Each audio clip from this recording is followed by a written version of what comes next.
Okay, so yesterday we discussed about Sanatana Goswami's meeting with Sri Chaitanya Mahaprabhu and how humbly Sanatana Goswami approached Sri Chaitanya Mahaprabhu. He asked Chaitanya Mahaprabhu that, who am I? In a very humble state, he asked, who am I and why I am suffering the threefold miseries of this material nature. People consider me to be very learned and scholarly, but I am actually a fool. I do not have this knowledge. So, Chaitanya Mahaprabhu responded by saying that I know that you know that. It's not that you do not know who you are and why you are suffering this threefold miseries of this material nature. But due to your humble disposition, you are approaching me in this way. And you are asking this question simply to reconfirm for the benefit of others. And this way we can see, because Sanatana Goswami asked these questions to Chaitanya Mahaprabhu, we are getting the benefit. Chaitanya Mahaprabhu spoke to Sanatana Goswami in this way for our benefit.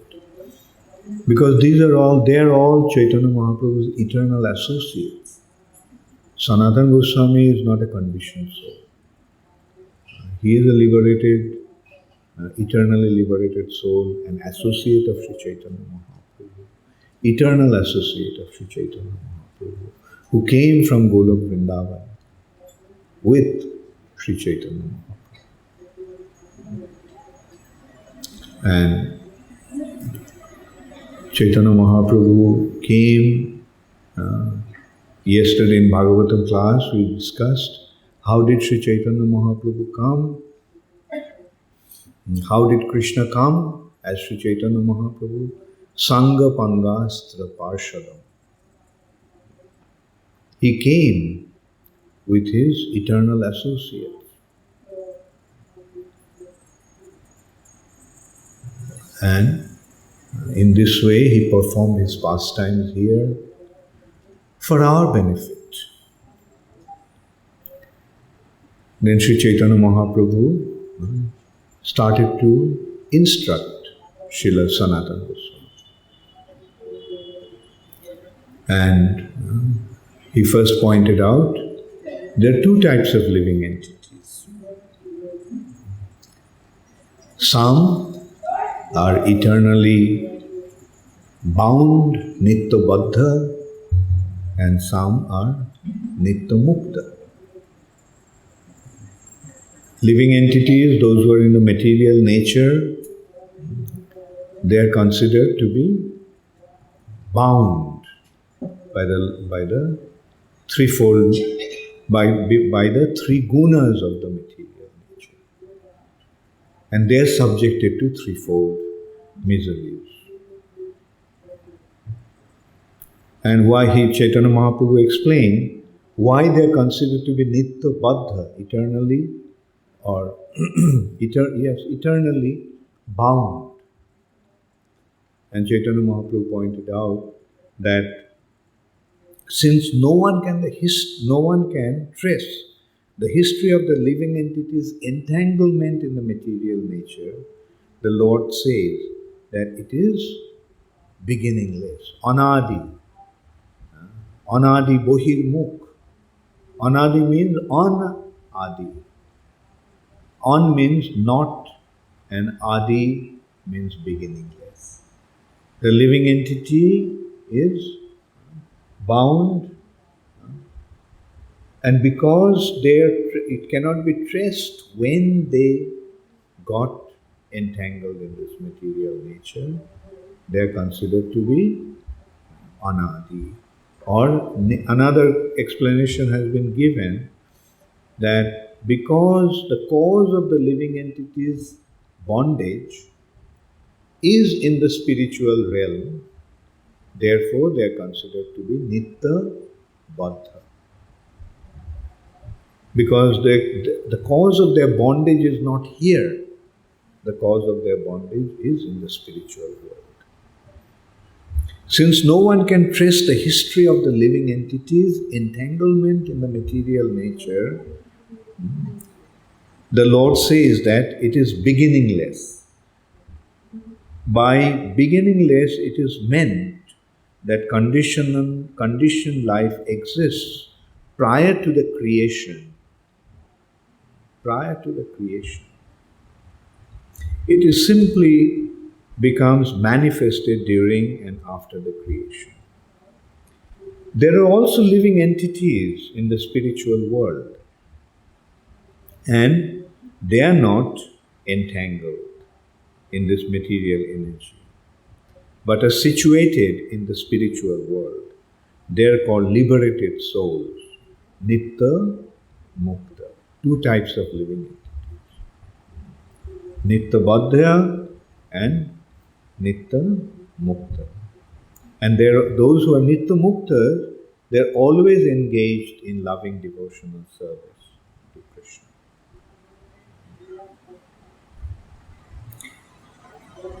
The activities of those who are conditioned by material nature are taken into account. The activities of those who are entangled or bound in this material nature, conditioned by the material nature, are taken into account, and in their next life, according to these activities, they are offered different types of material bodies. We get different types of material bodies due to our past activities. So, Sanatana Goswami then pointed out that after one understands the position of Maya, one can approach the Supreme Lord in pure devotional service. In order to approach the Supreme Personality of Godhead, one has to understand the position of Maya or the illusory energy of the Lord.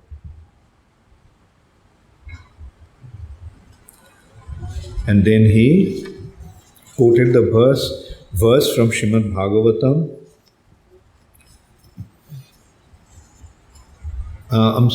He quoted the verse from Bhagavad Gita, 7th chapter, text 19. Krishna is saying, Bahunam Janmanam Ante Gyanavan Mam Prapaddati Vasudeva Sarvamiti Sa Mahatma Sudurlabha. Bahunam Janmanam Ante.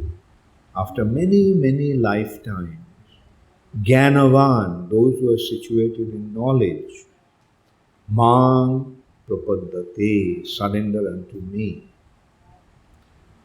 And Vasudeva Sarvamiti, Sa Mahatma, they know that Vasudeva, Krishna, is the cause of all causes. Vasudeva Sarvam Iti. Krishna, Vasudeva, is the cause of all causes. And Sa Mahatma Sudurlabha, that great soul, such a great soul, is very rare. So, by understanding Krishna to be the cause of all causes is the real knowledge. Those who understood that Krishna is the cause of all causes is situated in actual knowledge, and they are considered to be Gyanavan. Real Gyani, real Gyanavan is the one who has recognized Krishna as the cause of all causes. Just as in Brahma Samhita, the first verse, in the 5th chapter, it has been pointed out, Ishvara Parama Krishna Satchidananda Vigraha Anadir Adir Govinda Sarvakarana Karana. Cause of Sarvakarana Karana. The cause of all causes. So, that is the real understanding. Material knowledge does not take us to that understanding. It is that spiritual knowledge that is the real knowledge. The Vedas are also describing that. This material nature is the world of agyan. Material knowledge is not gyan, it is agyan. And the spiritual knowledge is the real knowledge. So to understand, Krishna is the ultimate knowledge, but Sa Mahatma Sudurlabha. That a person who recognized Krishna as the cause of all causes, the ultimate source of everything, and knowing him in that way, when one surrenders unto Krishna, then he is considered to be Jnanavan. So that way we can see the devotional service is the ultimate product of absolute knowledge. Prapaddate, knowing me in that way, prapaddate. Prapaddate means surrenders unto me. Jnanavan mang prapaddate. One who is situated in knowledge surrenders unto me. So we can also look at it the other way around. One who has surrendered unto Krishna, we have to understand that he is situated in absolute knowledge. Now, how we surrender, that is another consideration.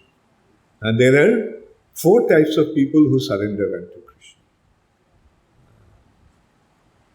Those 4 types are Artha, Arthati, Jigyasu, and Jnani. Not that only Jnanis are surrendering to Krishna. Being distressed, one surrenders unto Krishna. Artha. We find that people are joining ISKCON because they don't have any other means for survival. It happened. Many families joined in ISKCON because of being distressed. Prabhupada gave them shelter. Then, Artharthi. We find many, especially in India, people join ISKCON in order to get an opportunity to go to America and earn money. Artharthi, fine. That's also okay.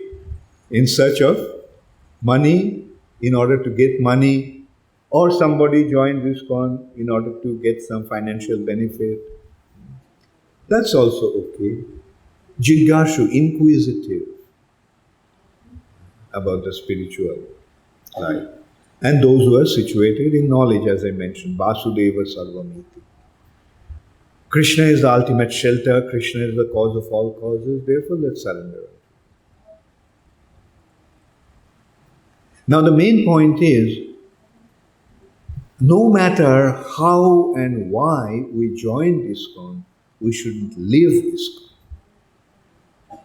I'm specifically saying ISKCON because ISKCON is the shelter where living entities are getting an opportunity to surrender unto Krishna and render devotional service unto Krishna. Somebody may come with the desire to earn money. An opportunity will be there, but don't get carried away. Don't get carried away. That's an unfortunate phenomena that we often notice. That one joins ISKCON, gets an opportunity to go to America because in America there is a need for pujaris and cooks. So sometimes devotees are taken to America, and when they go to America, they stay in the temple for 3 years. After 3 years, they become qualified. When one goes to America with a religious visa, and if he stays there for 3 years, he gets or rather, when one goes to America and with a green card, gets a green card, then after 3 years, one actually becomes qualified to get a green card. And when one gets a green card, he gets a residency in America and he can get a job. And then he gets a job or an opportunity to work outside, he leaves the temple and gets lost. That is not good. That is Maya's trick. Now, what is more important? What is more important? To make money or get devotion to Krishna? Obviously, we know that no amount of wealth of this material nature can measure or can equal to devotion. No amount of wealth in this world can match the devotion to Krishna. So that is how valuable Krishna consciousness is. That's why I'm emphatically making this point, that when you come to Krishna consciousness, don't ever leave this movement. That's what Prabhupada told me emphatically. That never leave this movement. Never leave ISKCON. No matter what. No matter whatever. Never leave ISKCON. Why? Because what we are getting in ISKCON, it's a very, very rare opportunity. It's a very rare wealth. As I mentioned, all the wealth of this world you can put together. Not only of this world, of the entire universe. Even the position of demigods. Even the position of Indra. If it's a choice, getting the position of Indra, becoming the king of heavenly planet, and getting the opportunity of becoming a devotee. If I ask, how many of you will opt for the position of Indra? Raise your hands. Wonderful. But do you really, are you saying it? I mean, are you not lifting your hand just to please me or what? Okay, let's put it this way, in a simpler way that one can actually conceive, one can understand, one can comprehend. That if you get 1,000,000,000, say if you are offered $1,000,000,000, $1,000,000,000 in exchange of Krishna consciousness, how many of you will go for that? Very nice. Sometimes somebody gives a smart answer. The smart answer is, okay, I'll take the money and use it in Krishna's service. But as I said, it's a smart answer because I know that you'll never do that. And the choice, as I mentioned, the condition is Krishna consciousness and the money. And we have seen it's so easy to lose Krishna consciousness because of these allurements. So the point is, never ever leave Krishna consciousness. Because just stay in this movement, stay practicing Krishna consciousness, then what will be the benefit? The benefit will be at the end of this life, we'll go back to the spiritual world. All your suffering conditions will be gone. You'll be situated in a state of eternal bliss, eternal joy.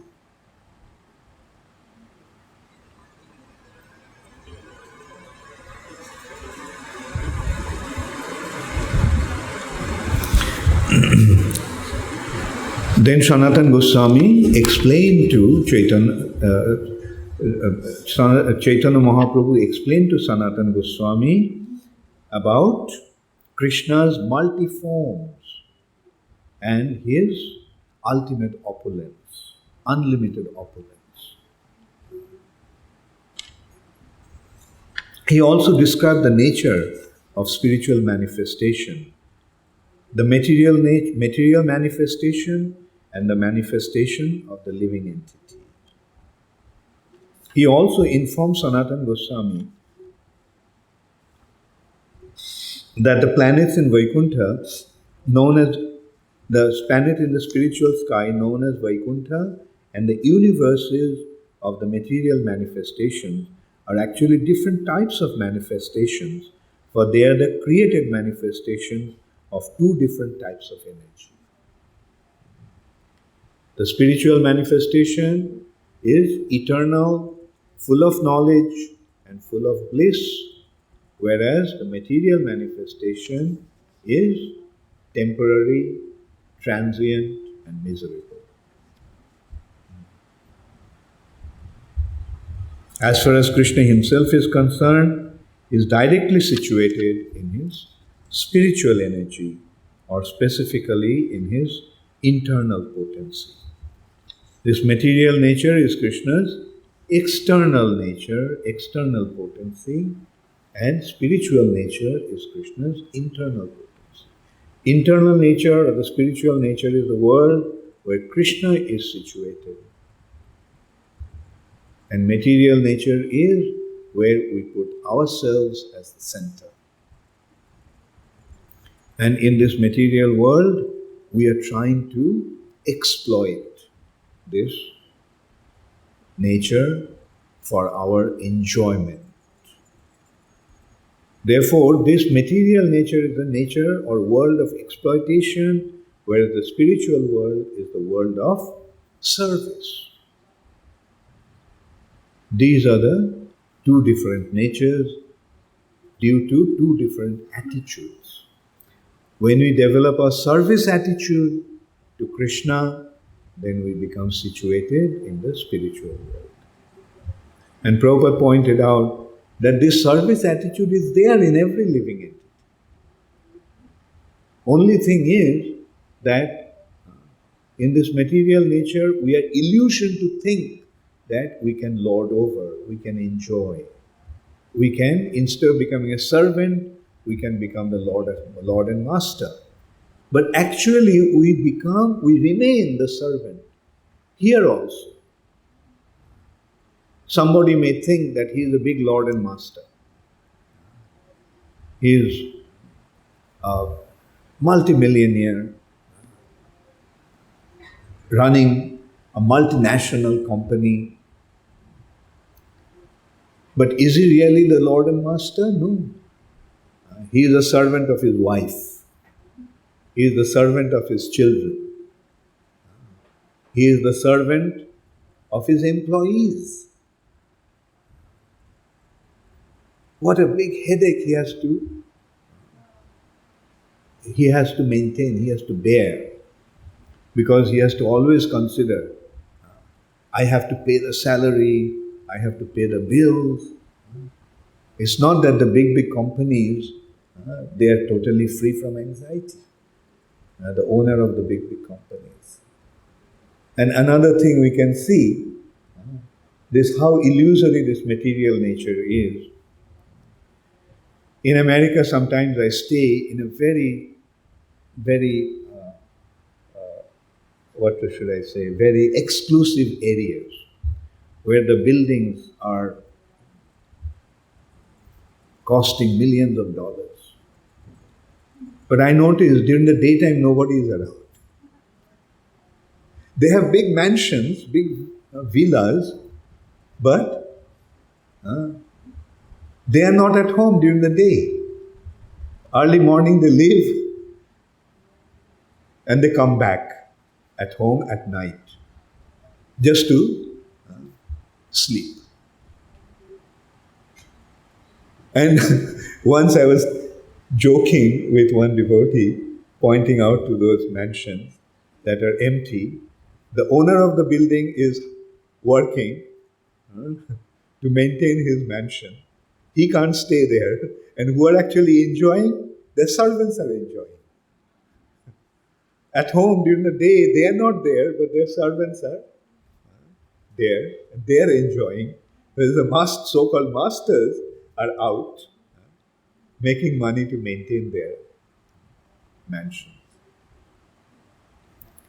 So this is how we can see that by nature we all are servants. Prabhupada pointed out the education system is simply to create servants. Like they're studying so hard to get a degree. Say, for example, in India, it's a big thing to get admission in IIT. They struggle so hard. Okay, after 5 years, they get their degree. What's the purpose of getting the degree? To get a job. The purpose of getting the degree, all this effort is simply to get a job.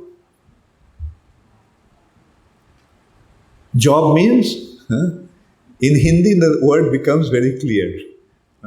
Nokri. The word nokri comes from the word nokar. Nokar means a servant. In Bengali also it is chakri. The word chakri is coming from chakar. Chakar also is used in Hindi. That chakar means a nokar or servant. So that's what is going on. Like everyone is trying to become a servant.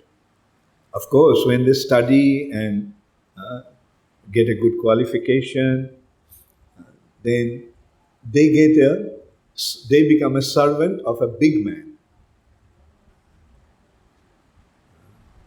Got a job in Microsoft. Got a job in Google. Where everyone is so excited. Oh, I got a job in Microsoft. I got a job in Boeing. I got a job in Rolls-Royce. But ultimately what it is? A job. What they're actually meaning? I became a servant of Microsoft. I became a servant of Apple. I became a servant of Google. But the point is, why become the servant of those individuals? Those who are themselves the servant, become the servant of the real master. And that is Krishna. Krishna is the supreme personality of Godhead. So that is the intelligent thing to do. And that's why it has been pointed out, Jnanavan mang prapaddate. Those who are situated in knowledge, they surrender. And Chaitanya Mahaprabhu is pointing out again, those who understand the Lord's illusory energy, they surrender to Krishna. So, it is very important to recognize the identity of the Supreme Personality of Godhead and understand his different potencies, different energies. He has three different types of energies: internal potency, external potency, and marginal potency. Krishna's internal potency is the spiritual world. This material nature is Krishna's external potency, external energy. And the living entities are his marginal potency. Why they are marginal? Margin separates. Margin is a line that separates two different areas. How many of you remember graph? Right, very good. So in a graph, you saw the axis. What is the axis? Is 0. And the left hand side of the 0 is minus, and right hand side of the axis is plus. Positive kingdom, negative kingdom. And the separating line is the margin. The margin, now the living entities are the marginal potency. Marginal potency means they can either be there or they can be here. The living entities have the prerogative to either remain in the material nature or go to Krishna's spiritual nature. That option the living entities have, especially when they get the human form of life. The human beings have this prerogative to decide for themselves. The subhuman species do not have that prerogative, do not have that opportunity. And superhuman species also do not have that prerogative. The demigods don't have the prerogative. The human beings only have that prerogative. The demigods, they are stuck there in the heavenly planets. And if the demigods have to go out of this material nature, they have to either wait for the dissolution, the final annihilation, or they have to come down to the earth planet to get this opportunity. Because this opportunity is available only to the human beings. In this respect, I give an example. How many of you know the structure of the universe? Raise your hands. Okay, very good. The structure of the universe is 7 higher planetary systems, 7 lower planetary systems. Now consider 7 higher planetary systems means the 7 stories above ground, and lower planetary systems mean 7 floors in a building. 7 floors are above ground and 7 floors are below ground. Do we have structures below ground? Basement? We generally have 1 floor or 2 floors as basement. But the universal structure has 7 stories below and 7 stories above. Now, the 7 stories above, ground floor is the first floor. And then there are one after another. Now, if you want to get out of this building, from where do you get out? Can you get out from the basement? No. Can you get out from the top floor? No. When you have to get out of the house, where do you get out from? The ground floor, right? And the ground floor is the floor where is the earth planet. Earth planet is the ground floor. And the gateway, therefore, is from the earth planet. Can you go out from, once again, can you go out from 7th floor? Can you go out from 6th, 5th, 4th, 3rd, 2nd, 1st? No, I'm sorry, 1st is the ground floor. So if you have to go out, which floor do you have to go out from? Ground floor. And 7th floor above, meaning the ground floor is the earth planet. And below there are 7 lower planetary systems. So the only way out is the earth planet. That's why the life of a human being in the earth planet is so rare. Only the human being has the opportunity to get out of this material nature from this universe. So that's why time and time again the scriptures have given that reminder. Labdha sudur labhamidam bahu sambhavante. Now that you got the human form of life, take advantage of it. Bahu sambhavante, after many, many possibilities, you have got this human form of life in the earth planet. Out of 8,400,000 species, you got this opportunity. After 8,400,000 possibilities, you have got this opportunity. So take advantage of this. And that's what Chaitanya Mahaprabhu is reminding us through Sanatana Goswami. Take advantage of this human form of life.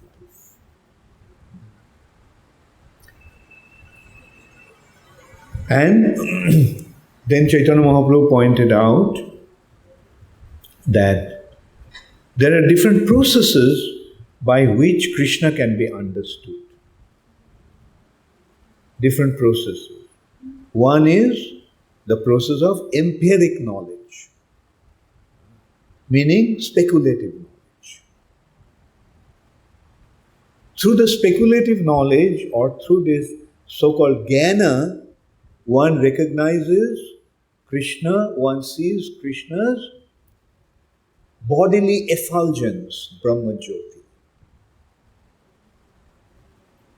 Then the other process is yoga, meditation. Through the process of yoga, one sees Krishna in the heart as the super soul when one achieves the perfection.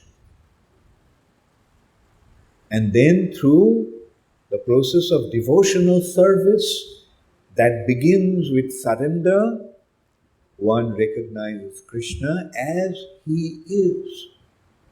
And that is Krishna as the Supreme Personality of Godhead. In that respect, Sanatana Goswami repeated one verse from Srimad Bhagavatam, the 2nd chapter of the 1st canto. That is, one understands him as Brahmeti, Paramatmeti, Bhagavaneti, Shabdate. Badanti tat tattvavidas tattvam. Those who know the tattva, those who know the absolute truth. Jaj jnanam advayam is non-dual. Non-dual means one absolute truth. That absolute truth is seen in 3 different ways. Brahmeti, Brahmajyoti, Paramatmeti, Bhagavaniti Shabda. And Chaitanya Mahaprabhu has explained that through the process of empiric knowledge, one perceives that supreme absolute truth as Brahma. Brahman effulgence, Brahma Jyoti. Through the process of yoga, one sees the Lord in the heart as the Paramatma. And through the process of devotional service, one sees him as Bhagavan. So then it's pointed out that Brahma Jyoti is the distant perception. Paramatma realization is little closer, but understanding Him, recognizing Him as Bhagavan is the absolute and ultimate understanding. In that respect, Prabhupada once gave an example that when you see a train coming from a distance at night, what do you see? You see the light, the headlight that is in front of the train. How many of you have seen a train coming from a distance? Yes, everyone has that experience, impatiently waiting in the platform for the train to come. And then you see all of a sudden from a distance, the light is seen. Oh, now the train is coming. Then when it comes closer, then you get to see the train. And then when it comes to a platform, then what you see? In the train, there are different people in the compartments. So Brahma Jyoti is perceiving the Lord's bodily effulgence is a distant perception. Little closer perception is the perception of the super soul in the heart. And seeing the Lord as the Supreme Personality of Godhead is the closest and ultimate perception. So in this way, through the three different processes, the Lord is perceived in three different ways. Although He is one, that one absolute truth is seen in three different ways due to three different approaches. Now, which way do you want to approach Him? How many of you want to approach Him through Jnana and see Him as Brahma Jyoti? No one. How many of you want to see Him as the super soul through yoga and meditation, Ashtanga yoga? Yes, you want to see Him as the super soul through Ashtanga yoga.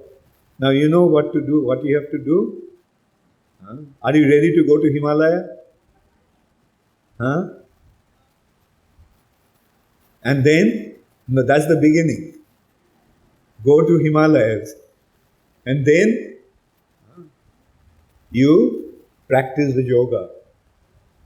Yama, Niyama, Asana. Not just asana. Before that is Yama and Niyama. That means you have to purify yourself both externally and internally. Purification of the body, you have to get the pure body to do that. You have to get a pure mind to do that. Then pranayam. You know what pranayam entails? Stop breathing. And we are now taking in, inhaling, and giving out, exhaling. But when you practice yoga, then you have to practice kumbhaka, retaining the air. And this retaining the air ultimately stops the inhaling and exhaling. Can you do that? Are you ready to do that? And then comes pratyahar, withdrawing the senses from the objects of the senses. Vishwamitra did that for 64,000 years, but couldn't succeed. Anyway, the point is, those of you who have raised your hands, I'll simply tell you to forget it. It's not possible to perceive the super soul in the heart through the process of yoga. Some rare individuals could do that. But then again, after you have perceived the yoga, the super soul in the heart, then what do? Super soul and your spirit soul. When you come across the super soul, recognizing you as a minute spirit soul, what do? You surrender.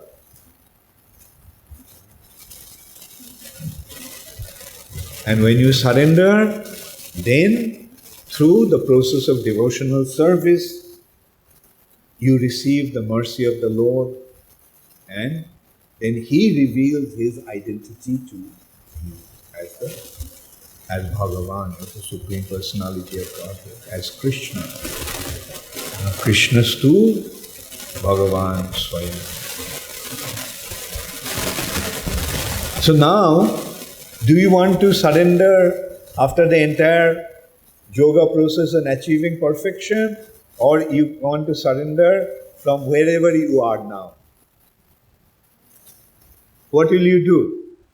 How many of you want to first achieve yogic perfection and then surrender? Or how many of you want to just surrender wherever you are? Yeah, Gyanavan Mang Prapaddate. This is a sign of real knowledge and sign of real intelligence. Devotional service is meant for the real intelligence. Jajanti hi sumedhasaha. Those who are sumedhasaha, those who have developed a very advanced and beautiful intelligence. It is for them. So this is how one is actually becomes qualified, eligible to surrender unto the Supreme Personality of Godhead. So once again, devotional service, is it a very difficult process or a simple process? Only we have to change our attitude. Change our attitude. Instead of trying to exploit, we have to become servant. As I mentioned, servants we always are. Either your boss's servant, or your wife's servant, or your children's servant. You're always serving somebody. Can't help it. So why not serve the Supreme Personality of Godhead? Because if you serve Him, if you develop the service attitude to Him, then your life becomes perfect.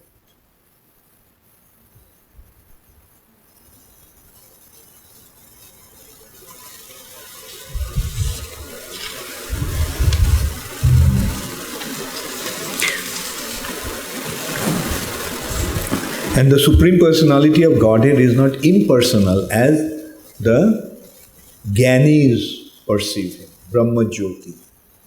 A Jyoti, the light, is not a person. Energy is not a person. The energetic is the person. So the Lord is a person. We are persons. He is a person. He has a personality. The Supreme Lord is as much an individual as other living beings. He is also an individual personality. But He is different in that He is the Supreme and all other living beings are subordinate to Him. He is the Supreme Person and we all are subordinate to Him. So is it clear? So will you be, now the question is, again, do you want to become the Lord and Master or do you want to become a servant? How many of you want to become lords and masters or mistresses? No one. I have a real wise assembly here. And how many of you want to serve? Who will you serve? How many of you want to serve your boss? Or how many of you want to serve your wives? How many of you want to serve your husband? No hands going up. The husbands, I'm sure, are going to be very upset.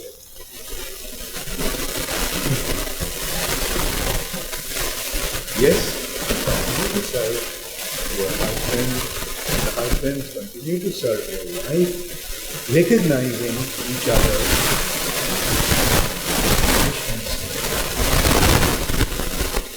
We don't only serve Krishna, but we serve Krishna's servants. As Chaitanya Mahaprabhu pointed out, Dasa Anudasa Dasa Krishna. I am the servant of the servant of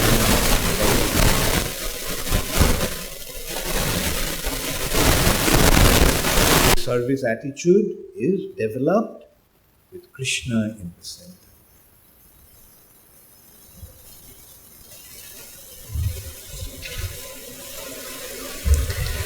So then, by rendering devotional service, what do we achieve? By rendering devotional service, we get to know Krishna. So let's get this point clear. In order to come to the platform of devotional service, we have to recognize Krishna's external energy, Maya, material nature. Unless and until we recognize the external energy, unless and until we are recognizing the illusory influence of this energy and becoming subjected to that, unless and until we realize that we are suffering in this material life, we cannot come to the platform of devotional service.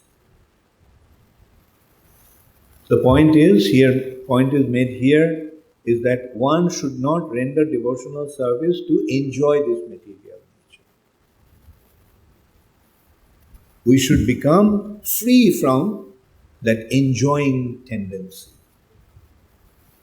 In that respect, in Ramanuja Sampradaya, there is a custom. That custom is that before one gets initiation, one has to have permanent mark in the body, which is done by red hot copper symbols. Actually, in ISKCON, we at least don't have to go through that process. You know what they do? With that red hot copper symbol, they put the mark on your body. Can you imagine? Burning copper is burning your body to put a permanent mark. And not just once, 12 times, at least 10 times. How many of you are ready for that? But they had to be ready for that. You know why? Because when you realize how terrible is the suffering of this material nature, that suffering becomes totally insignificant. So that is the qualification that they have to acquire to become initiated. Unless and until you recognize how miserable, how terribly suffering this material nature is, you cannot really properly surrender to Krishna. So the first qualification Chaitanya Mahaprabhu told Sanatana Goswami, that one has to understand Krishna's illusory potency, illusory energy. And illusory energy means a suffering condition of this material nature. So I'll simply ask you a question. How many of you are feeling earnestly that you are suffering in this material nature? Very good. That is the prerequisite. And when we recognize the suffering condition of the material nature, then we surrender unto Krishna, which is the beginning stage of devotional service. And then we develop our relationship with Krishna. By devotional service, one gets to know Krishna. And Krishna has various forms. One is Swayam Rupa. That is Krishna's original form. Krishna, as Krishna in Vrindavan, is his Swayam Rupa. And the personal form, and then Tad Ekatma Rupa. Tad Ekatma Rupa. That form, that form is that that form is like Krishna but little different. One example for that is Balaram. Balaram looks exactly like Krishna, but his complexion is milk white. Only the complexion is different. Krishna's complexion is like monsoon cloud, Balaram's complexion is like milk white. Otherwise, looks the same. And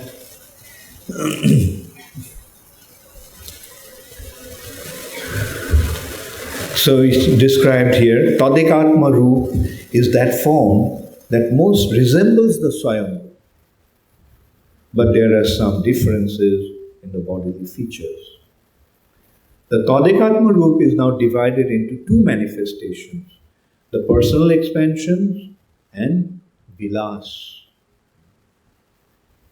Krishna's Vilas, personal form, personal expansion, Swayam expansion, and his Vilas. And as far as then there is another consideration, Swayam Roop, Tadekatma Roop, and Avesh. The Avesh Roop is concerned when Krishna empowers some suitable living entity to represent him, which is known as Shaktavesh avatar. So in this way, Krishna has many avatars, many incarnations, like they're either Swayam Prakash or Vilash Prakash. Anyway, that is, then it becomes quite complicated. That, like how Krishna expands himself. Narad Muni went to Vrindavan. Went to Dwarka. He wanted to see that how Krishna is dealing with 16,000 wives.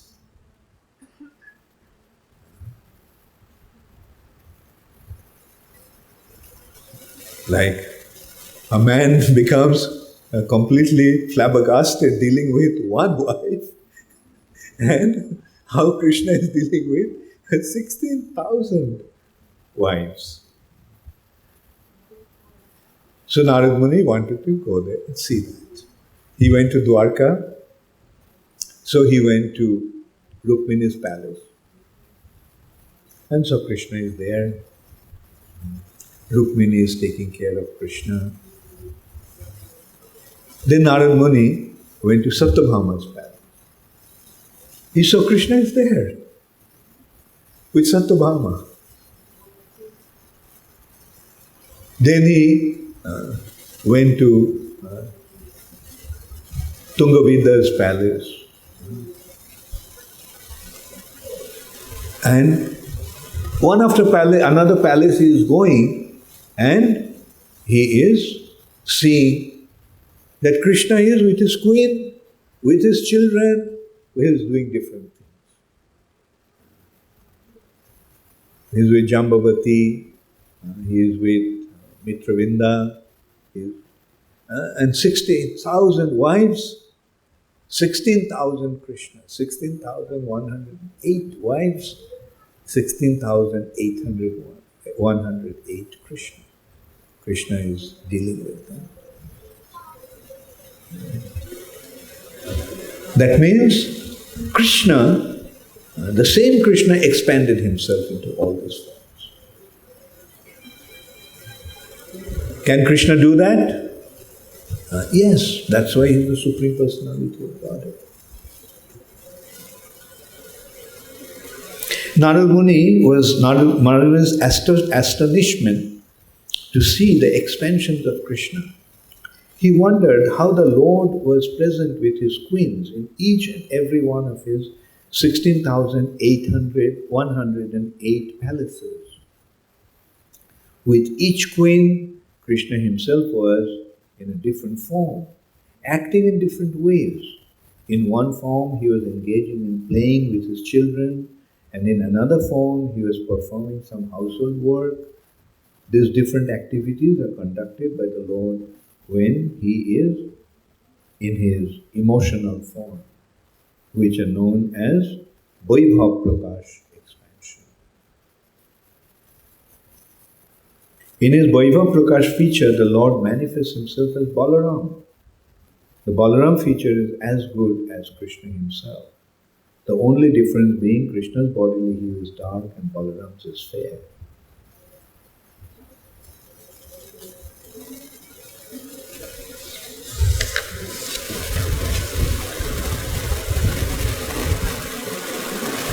In his two-handed form as the cowherd son of Nanda Maharaj, Krishna fully exhibits his opulence, beauty, wealth, attractiveness and pastimes. So these are four specific features that is there only in the Swayambhu. That is Krishna as the son of Nanda Maharaj in Vrindavan. His opulences, four different types of opulence. His madhurja, like there are different lila madhuri and rupa madhuri.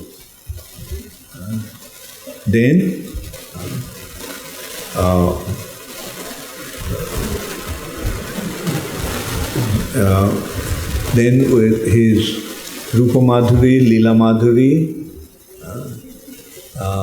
his Vatsala, his friendship, and Venu Madhuri, playing flutes.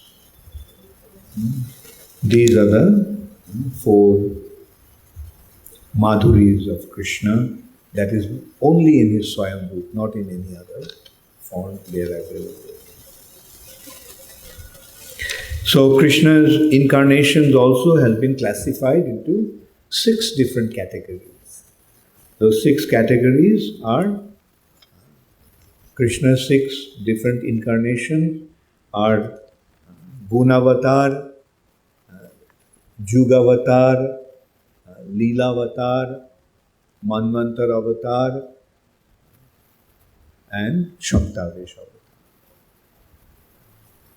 Krishna and Purushavatar, that one I mixed up.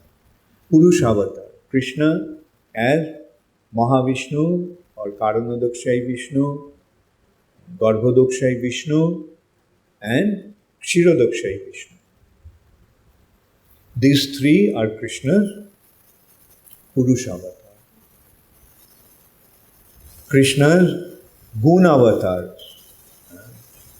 3 gunas, Krishna is controlling the 3 gunas in 3 different incarnations. As Vishnu, he is controlling the mode of goodness. As Brahma, he is controlling the mode of passion. And as Lord Shiva, he is maintaining the mode of ignorance. These are the Gunavatars. There are 4 Jugas, and in 4 Jugas the Lord appears as the Jugavatars. Then he performs his pastimes, his Leelas. His pastimes as Nrishingha, Varaha, Kurma, these are his Leelavatars. Then Manvantar Avatar. In every Manu's reign, Krishna appears as Manvantar Avatar. In the Manu's reign, the Lord appears like in this Manvantar, the Manvantar Avatar is Vamandev. And then Shaktavesh Avatar.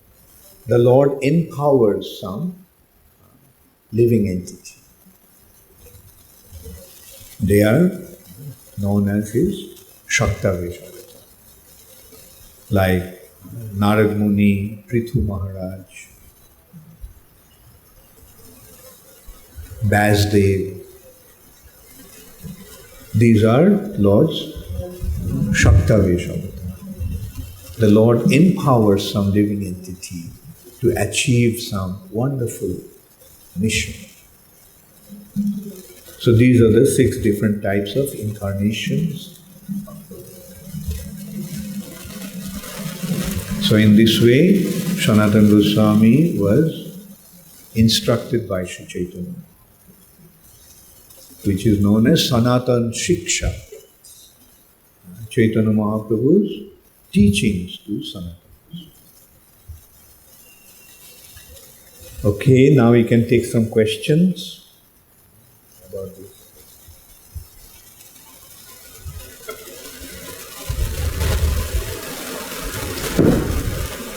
কতগুলো আছে? 5টা।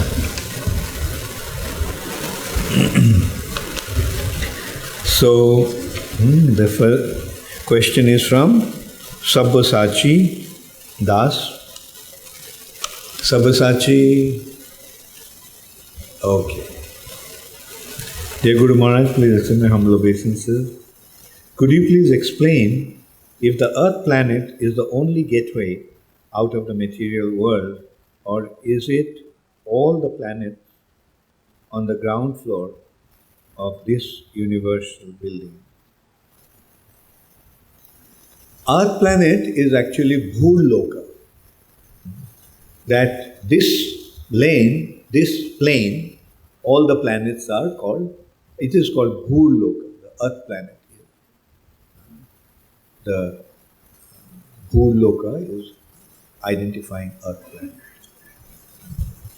And in Bhurloka, Earth planet, not only just Earth planet, but human form.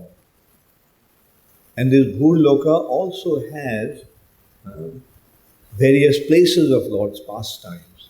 That's what makes this planet so special.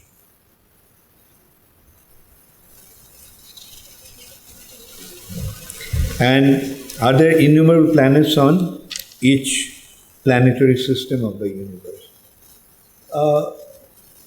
No, that when you look at the planet, then they are the levels.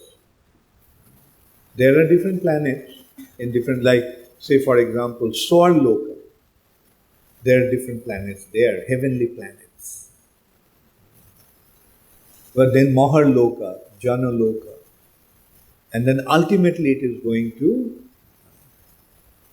Satyaloka, where Lord Brahma resides. But the planes of these planets are the same. And there are many innumerable universes, and in each universe there are innumerable planets. So the layers or the levels are there, and there are many, many planets in that. But in the Bhurloka, this planet is very special. This Bhurloka's description also is there. There are 7 islands and 7 oceans and so forth. So what our concept of Earth planet is may not be the entire description of Bhurloka.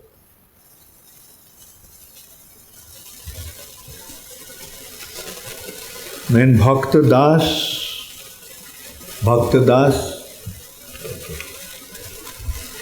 Hare Krishna Guru Maharaj, please accept my humble obeisances. Thank you very much for your wonderful class. Question, as you explained yesterday that there are 5 levels of consciousness, out of which trees are having lowest level of consciousness, thus can't feel much pain or pleasure. As the consciousness grows, one can feel pain and pleasure to higher extent.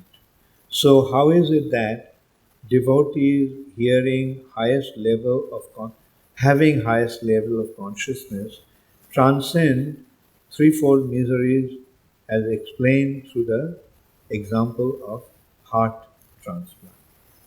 Let me see how is it that devotee having highest level of consciousness transcends threefold misery as explained through the example of heart transplant.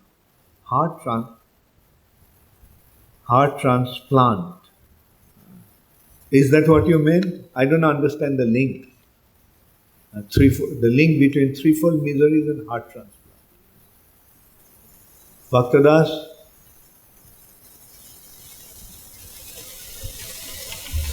Okay, maybe I'll answer the question later. Let me go. Next question is Rakhal Raja Das. Where is Rakhal Raja Das? Okay. From yesterday's class, we learnt about Sanatan Goswami, the desire to surrender to lotus feet of Gauranga Mahaprabhu. First of all, he resigned from royal activities, go to jail and leave his blanket. If anybody desired to surrender to Lord Lotus feet of Gauranga Mahaprabhu, should he leave all things as like Sanatana Goswami? It'll be good if you can do that. But if you can't, then stay where you are. The thing is that I'll say if you're not married, then you can do that. But if you're married, then go through your household life. No running away from that.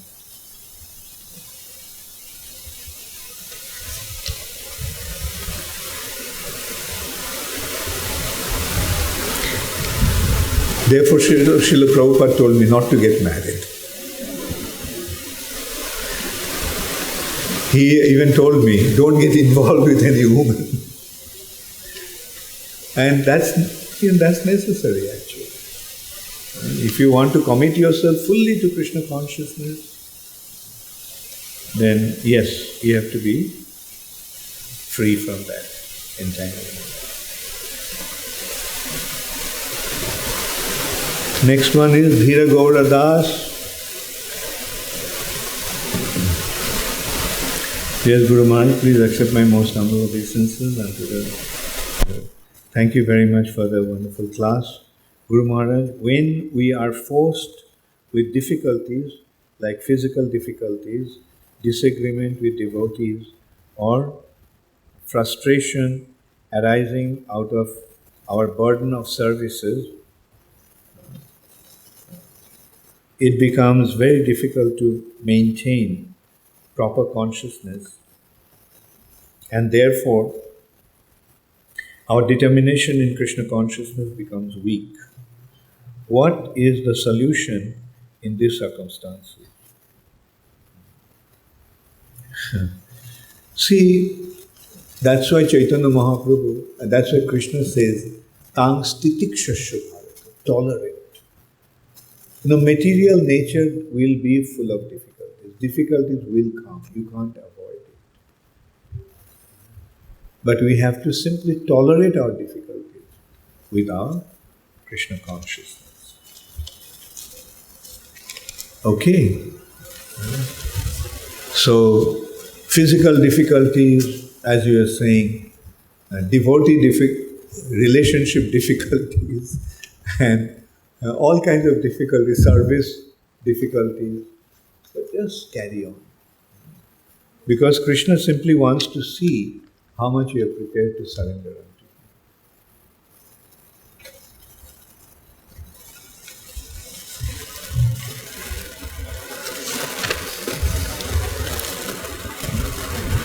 Ankit Malavya.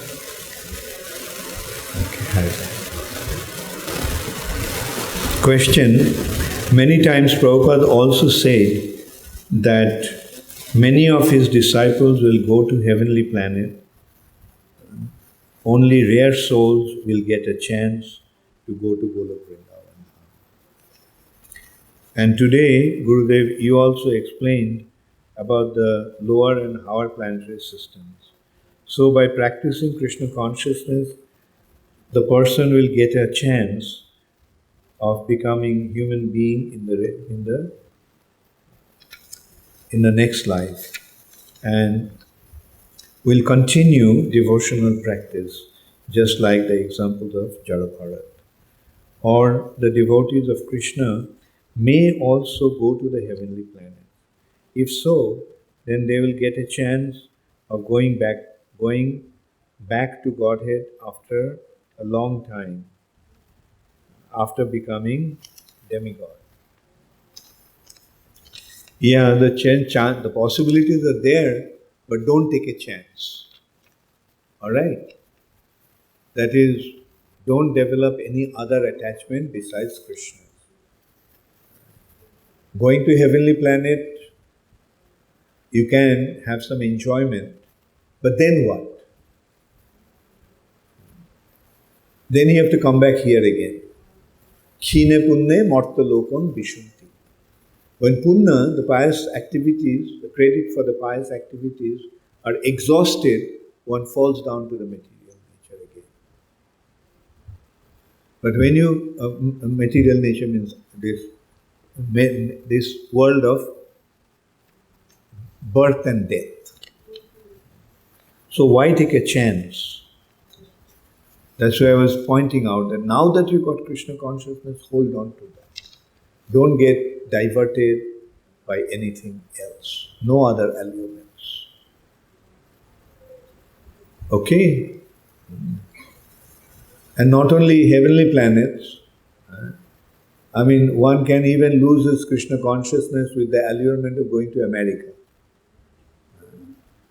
So don't risk these possibilities. When Bhaktadas, are you ready for your question? Clarification of your question. Okay, you have the mic, yeah? So you can say it in the mic.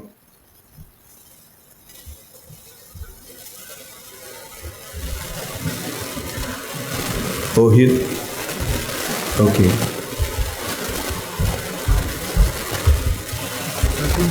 13 questions.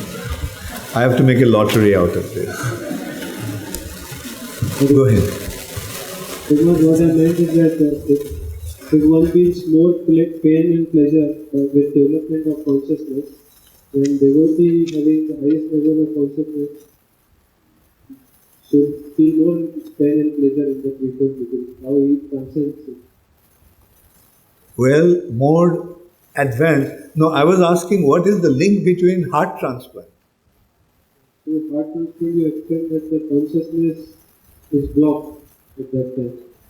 Is it with heart transplant? Okay, you mean the operation? Due to anesthesia. Okay, the anesthetic. Say that, not heart transplant. I was thinking that with heart transplant you are getting the transplanting of consciousness. So with the development of consciousness, the pleasure and pain is low. Right. The more advanced is the consciousness, more acute is the sense of pleasure as well as pain. You see, a tree, you beat the tree will not protest. But a human being will protest. Right? He'll feel the pain. So, in this material nature, as you develop your consciousness and as you suffer, the suffering becomes very, very intense. And by feeling how miserable this material world is, you want to get out of here. Like, you beat an animal, does the animal learn the lesson? But you beat up a man, what will he do? He'll never do that again. Right? So this is how a person in more advanced consciousness becomes more acute, becomes aware of his pain.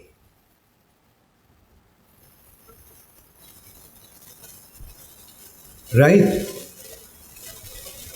More acute the pain, meaning realizing how much is the suffering. So when you realize that you are suffering, do you want to remain in that situation? So when one becomes situated in proper spiritual understanding, he recognizes how miserable this material existence is. Therefore, he wants to get out of this material nature. And although there are various ways to get out of the material nature, which is the easiest way? Right. So take to bhakti and get out of this material suffering condition. Alright? Okay.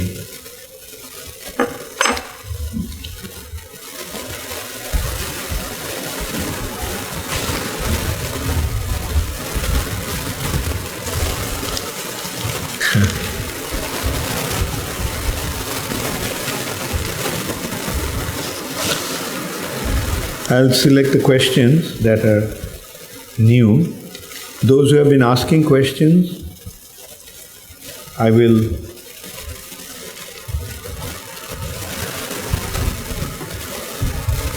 okay, this one is from Shyam Sundar Krishna Das. All glories to Shishi Guru and Gauranga, Srila Prabhupada. Guru Maharaj, you stated that understanding this world is full of miseries, suffering, is the starting point of surrender. This means the person has to be distressed to surrender. But as you quoted from Bhagavad Gita, Jiggashu, or in search of absolute truth, who are not distressed, also approach God. He may not be distressed, but he realizes how distressful the world is. You get it? Like there are three ways you can learn. One is by hearing, one is by seeing, and one is by going through the suffering yourself. Now, out of that, which is the best one? Out of these three? Just by hearing. Not that you have to go through the thing yourself. By hearing, you learn the miserable condition. And then you want to get out of this material nature. Right? And then you find the easiest way to get out of the material nature. What's the easiest way? By surrendering to Krishna. Alright? Not that you have to go through this, as you mentioned, like, does a Jiggasu have to go through the suffering himself? Or Gyani has to go through the suffering himself? Not necessarily. But seeing how others are suffering. Seeing or hearing from the scriptures the real nature of this material nature.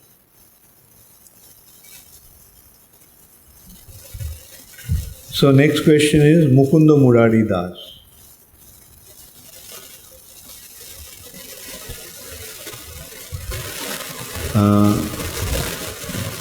The first question is, who are eternally bound living entities? Does it mean that they are never liberated? And what is the role of free will with them? Well, who are eternally bound living entities? You and I. Alright? We all in this material nature. We are bound. Realize that. Okay. Does it mean that they are never liberated? I don't know whether in the past we had been liberated, but at least now we are bound. And the possibility of being liberated is there by accepting Krishna consciousness. Okay? So very nicely follow this process of Krishna consciousness. If you want to get out of here forever. Do you want to come back again? Sure? Okay, very good.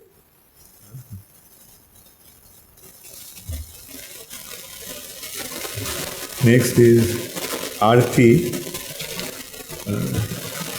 Okay, I'll take that question also. You mentioned that benefit of Krishna consciousness is to go back to Godhead. But the most common answer you get from wider society is that they don't care about life after death and they are not ready to live a regulated life in this birth. How would you explain the benefit of Krishna consciousness to such a person? Well, as I said the other day, that not that everybody will intellectually understand.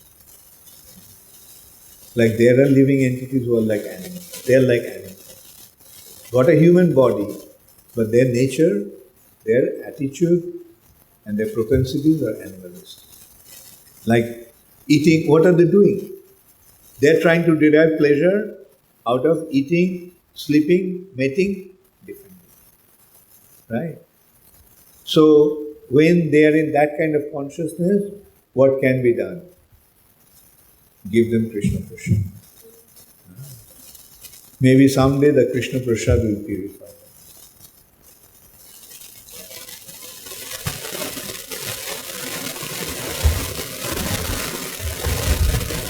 And then another thing is, maintain a relationship with them. And someday when they're totally devastated, someday they will realize what a miserable condition they are in, then go and give them Krishna.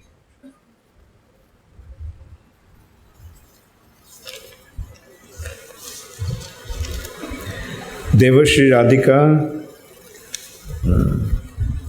the state of conditioning exists.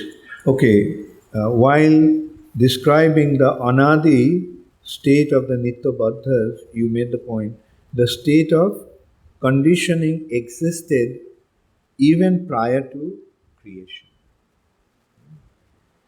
The thing is that we are not just bound in this life. We had been bound in previous lives as well. Right? So life after life, we are getting different types of bodies, right? Which is the cause of bondage. We're getting different types of bodies due to our previous activities, previous karma. Okay? Does it answer your question? Elaborate. I may have misunderstood your words, but if this is the point you convey, could you please elaborate and explain this point?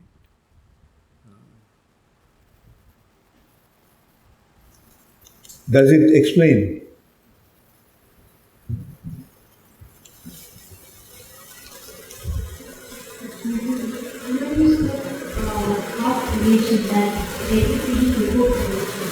Yeah, good, yeah. Like, we can look at it from life after life, getting different bodies. But then let's consider annihilation. All the creation is destroyed. Then what happens? Huh? We get into a state of sleep. Nothing is existing, everything is destroyed. We remain in a state of unconsciousness in the body of the Lord. But then when again creation begins, we come back and get another body. So this is how, it's not that only, like our conditioning state is existing only now. Point is, Chaitanya Mahaprabhu is telling Sanatana Goswami. Actually, that's the word that Chaitanya Mahaprabhu explained him, that in our conditioned state, we existed even before this creation. Got the point? Huh? Like, that's why I give the example. After creation, this creation is destroyed, what will happen to us? Are you going to naturally go back to Godhead? Yes, we'll go back to Godhead. We'll go back to the body of Vishnu. But our consciousness, because our consciousness has developed into spiritual consciousness, we will remain in a state of sleep. Can you imagine for how long? And then when again the creation begins, we'll come back. Not straight away. We may have to wait for a long, long time to get another opportunity. Therefore, don't waste your time. Now that we got this Krishna consciousness in this life, let's take full advantage.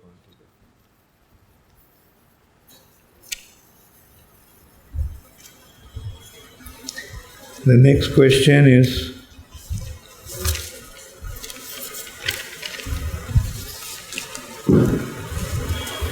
Okay, there are some new questions here.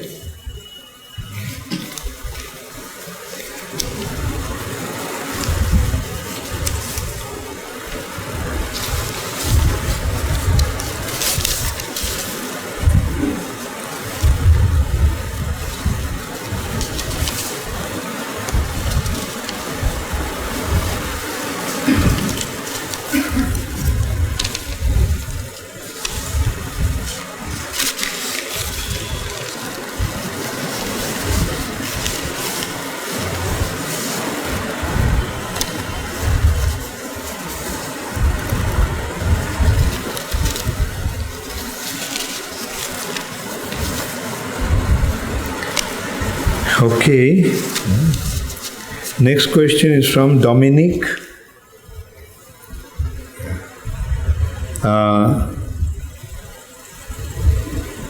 Ashes in Ganga. If the ashes have been buried and if you unburied after many years in order to pour it in Ganga, will this be still efficient to deliver the soul? Well, I never came across this challenge. But what you can do is, it's pointless taking it out of the barrier. But you can take some Ganga water and pour it on the, that can benefit the soul. And best way to do is that obviously you are thinking of some person who is very near and dear to you. So pray to Krishna for their benefit. Praying will help. And Mimi, where is Mimi? Okay. The question is, please, I request you to enlighten me on this question. When we are new in devotional life or service, we feel more inspired and committed. How do we continue to keep the enthusiasm as years go by? Yes, when you are new, you are very enthusiastic. In Madhurya Kadambini, Srila Vishwanath Chakravarti Thakur has explained that stage is called Utsahamai, very enthusiastic stage. But that enthusiasm is something like a child getting a new book. The child got a new book, he can't even read, but he goes to sleep with the book. He's so attached to it. And he pretends that he is reading the book, holding the book upside down. And that stage doesn't last for very long. That leads to another stage, sometimes enthusiastic, sometimes not. It's called Ghanotarala. But one must continue to render devotional service with full conviction that the result will be there. We'll get the taste. Therefore, in Shiksha, it has been pointed out that Utsahat, Rupa Goswami has said in Upadeshamrita, Utsahat Nishchayat Dhaijat. Maintain the Utsaha by Nishchayat, conviction, Dhaijat, and being patient. So continue to render service patiently with full conviction that it will work. The result will be there. Neha, who is Neha? Okay. Neha, you have been mentioning all through in your lectures in the past days about developing a loving relationship with Krishna. But with the material and impure attributes we possess, what is the way to attain purity for the Supreme Godhead, to establish the loving relationship? The way to do that, the way to attain that,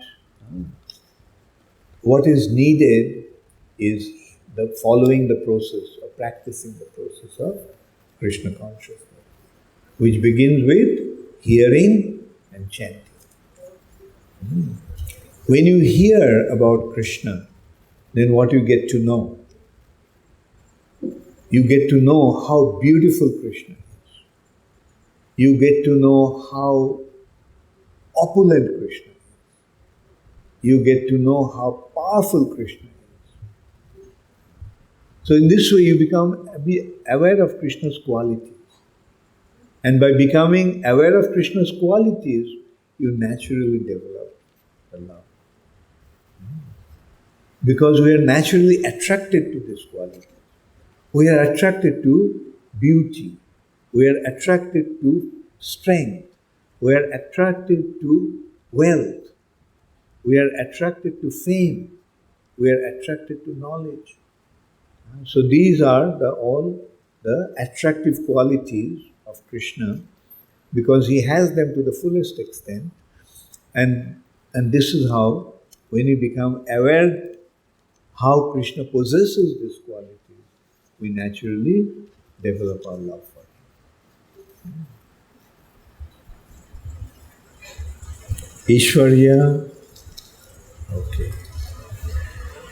Hare Krishna Guru Maharaj, please accept my humble obeisances. All glories to Jagat Guru Srila Prabhupada. You had mentioned about the 4 types of surrender. Are they actually the 4 types or 4 stages of surrender?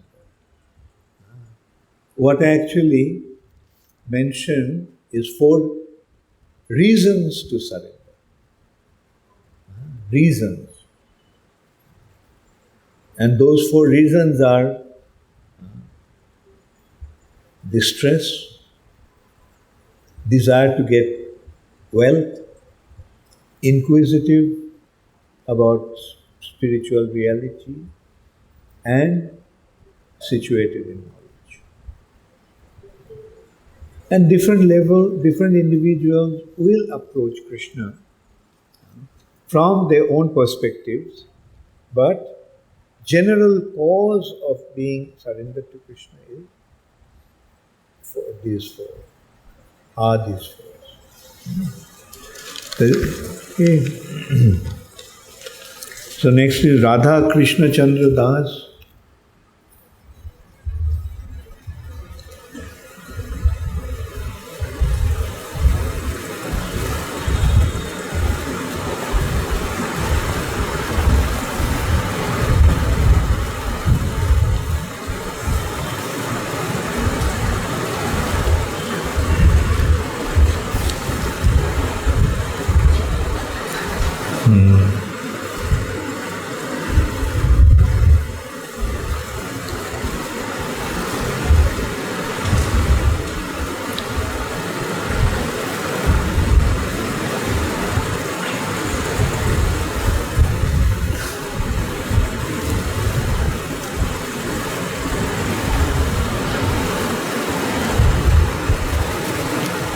Well, I couldn't.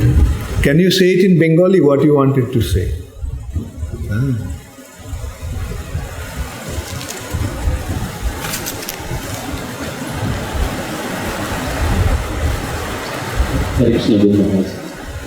Actually, I'm saying that I'm a limited person trying to know so many things through these classes, but at least what all we have learned. So can we use that in sadhana rather than knowing so many things, unlimited knowledge through my limited ability? So is there any balancing way, Any what? Is there any? Is there any balanced way and midpoint, like this much I should know, this much knowledge, or whether I continue with the sadhana, whatever I have learned so far. So something like that. Of course, it varies person to person. So what's the link between sadhana and knowledge? Is your sadhana getting affected by knowledge? No, not like that, Maharaj. Maybe, maybe I try to know more, maybe getting confused, maybe more things, more queries. Well, get to know, don't get confused. And sadhana carry on, like sadhana you have to do. Don't neglect your sadhana. It is not that if you get to know things and your sadhana will be lost. No, when you get to know more about the importance of spiritual life, you'll become more fixed up in your sadhana. Very good. Nanda Vraja Das, the question is, Guru Maharaj, you mentioned that Vasudev Krishna is the cause of all causes. To my understanding, Nanda Sutta Krishna is the Supreme Personality of Godhead and source of all expansions of Lord, including Vasudev Krishna. Kindly clarify this confusion of mind, limited understanding. Vasudev is Krishna in the spiritual aspect. Sattang Vishuddhang Vasudeva Shabditam. Vasudev is the Vishuddha Sattva, the spiritual reality, spiritual sky. And Vasudev is when he is coming from that Vasudev aspect. Right? Vasudev, if we look at it this way, Vasudev is Krishna's father. Right? Vasudev, Krishna's father is Vasudev. Now Vasudev is the Suddha Sattva, the spiritual reality. So Krishna is situated in that Suddha Sattva. Therefore, when one approaches the spiritual world, then his perception of the spiritual personality is not directly Krishna, because Krishna is way beyond that. So the first consideration is Vasudeva. And that Vasudeva is the Sarvamiti. The material nature ends with Vasudeva Krishna. Sarvakara.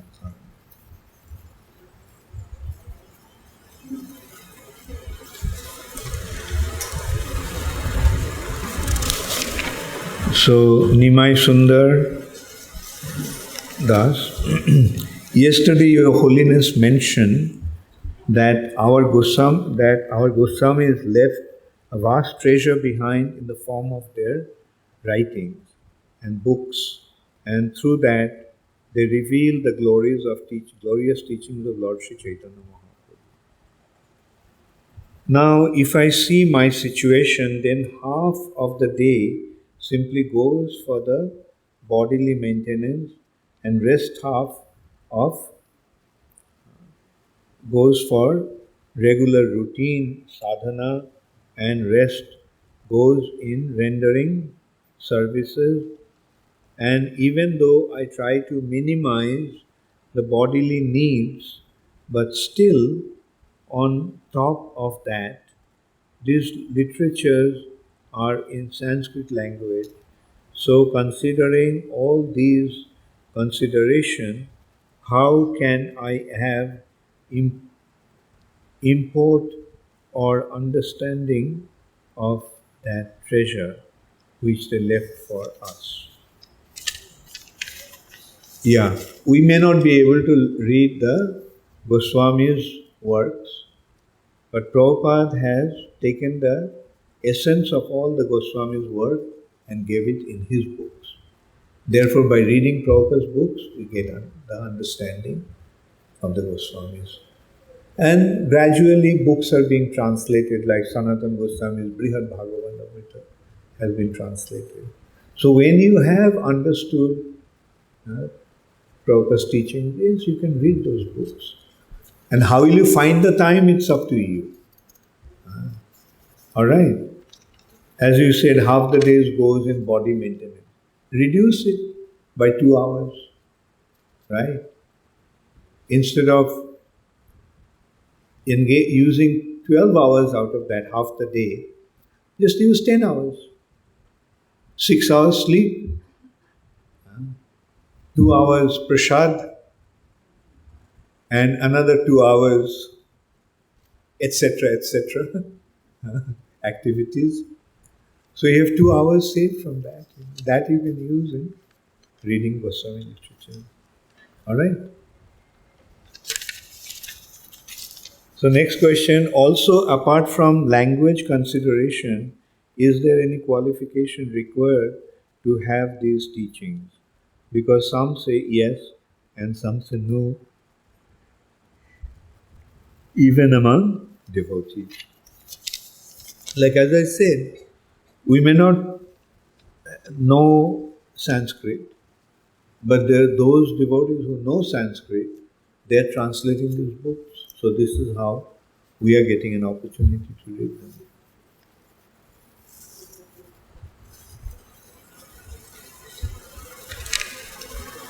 Okay, and then there is one question without any name. Oh, yeah, the name is there. I am Ramanuja Krishna Das from Indore. Where is Ramanuja Krishna? Okay, okay. I humbly ask the following question. By doing devotional service, by following Guru Sadhu Shastra, can a Nityabadha living entity become Nityamukta? Yes, that is the process. But the process is rendering devotional service, we become free. Surrendering to Krishna, rendering devotional service, we become free from our baddha state, bondage, free from our bondage. Okay. Then next question is, can under any condition a Nitya Mukta become Nitya Baddha? Generally, those who are liberated, there is no consideration of bondage. Right? Nitya Muktas don't become bound because they're already absorbed in serving Krishna. But if by chance one looks away from Krishna, yes, then he runs the risk of falling down. Thank you all very much. All glories to Srila Prabhupada. Gaur Premanande Hari Hari.